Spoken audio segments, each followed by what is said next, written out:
शिव और पार्वती की दिव्य प्रेम गाथा। सावन का महीना आते ही चारों ओर हरियाली छा जाती है और वातावरण हर हर महादेव की गूंज से भर जाता है। यह महीना भगवान शिव को समर्पित होता है। वह शिव जो संहारक है पर सबसे बड़े करुणामय भी। और उनके जीवन की सबसे सुंदर कथा है माता पार्वती के साथ उनका मिलन। ये कहानी केवल एक प्रेम कहानी नहीं है, ये आत्मा और परमात्मा के मिलन की गाथा है। पूर्व जन्म की रति। माता पार्वती का पूर्व जन्म सती के रूप में हुआ था।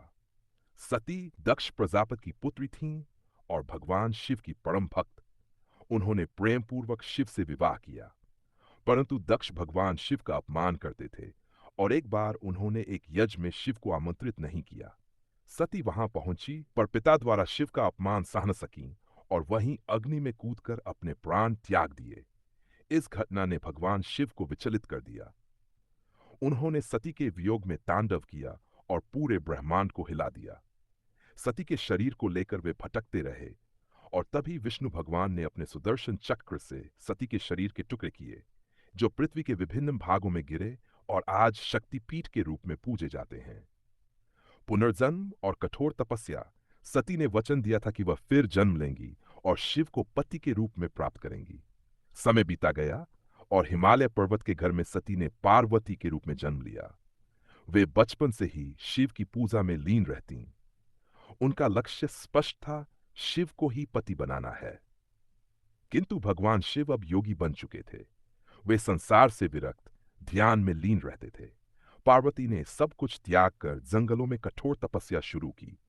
उन्होंने हजारों वर्षों तक केवल फल, फिर सूखे पत्ते और अंत में बिना अन्न जल के तप किया।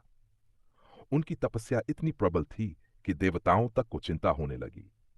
कामदेव की परीक्षा और शिव का क्रोध। देवताओं को आशंका थी कि शिव योगी रूप में रहेंगे तो सृष्टि का संतुलन बिगड़ जाएगा। इसलिए उन्होंने कामदेव को भेजा कि वह शिव को मोह में डालें। कामदेव ने फूलों का बाण चलाया और शिव की समाधि भंग हो गई।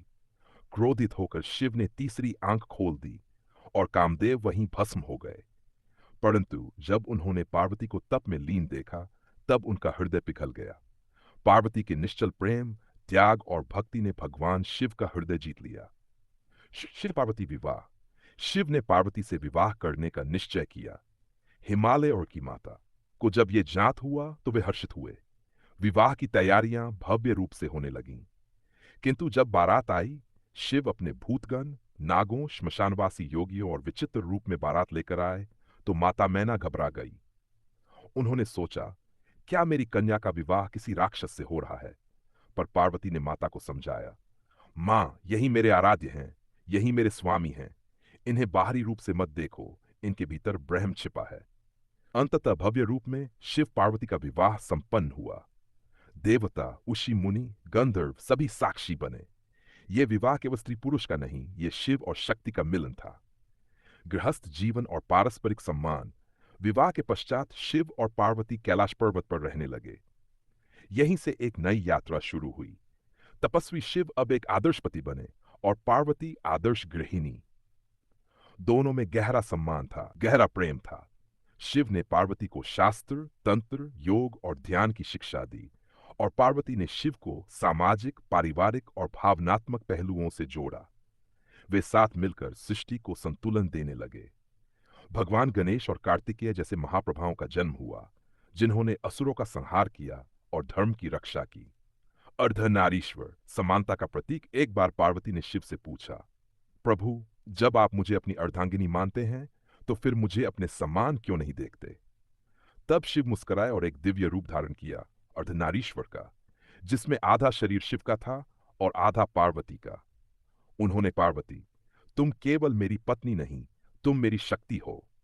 मेरे बिना तुम अधूरी नहीं, मैं भी अधूरा हूं। हम दोनों मिलकर ही पूर्ण हैं।